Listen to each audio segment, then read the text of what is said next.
জমাতে বিপ্লবের মাধ্যমে ক্ষমতা দখল করতে চাইতে আছে। ফেয়ার পদ্ধতি মেয়ার পদ্ধতি এগুলা খামকা, এগুলা কিছু না। আপনারা দেখেন না শ্রীলঙ্কার কী অবস্থা হয়েছে? শ্রীলঙ্কাতেও তো ফেয়ার পদ্ধতি আসছিল, ফিডি দমাইছে না? নেপালও তো ফেয়ার পদ্ধতি আসছিল না, ফিডি দমাইছে না? আপনার ইসরায়েলের সরকারের নামাইতে পারেননি, জনগণের হিডি নামাইতে পারেননি। তাইলে ফেয়ার পদ্ধতি এত খারাপ?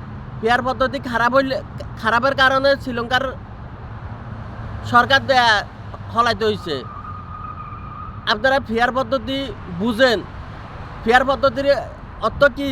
এটা হচ্ছে জনগণের ভোট নেতাগলে দিব। ফেয়ার পদ্ধতি হয়েছে এই সিস্টেমের। ফেয়ার পদ্ধতি আপনারা জনগণের ভোট লাগতো না, যে কেউ 5% হাইছে, সেই 5% দিয়ে ক্ষমতা দখল করব। তাইলে আপনার জনগণের উপরে বিশ্বাস করতে হইব। জনগণ হচ্ছে সব কিছুর মালিক। জনগণের বোর্ডে আপনারা জয়যুক্ত করে ওই যান, সমস্যা নাই।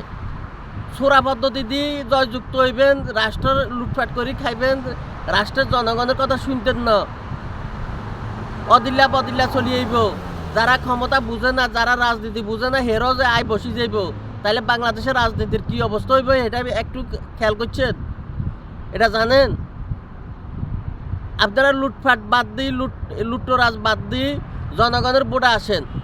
জামাত কন, এনসিপি কন, যেই হন, ইসলামী দল বাকিগুলা কন, আপনারা জনগণের মাধ্যমে আসেন, জনগণের বোর্ডে আপনারা জয়যুক্ত হন, সমস্যা নাই। বিএনপির কিছু করার নাই।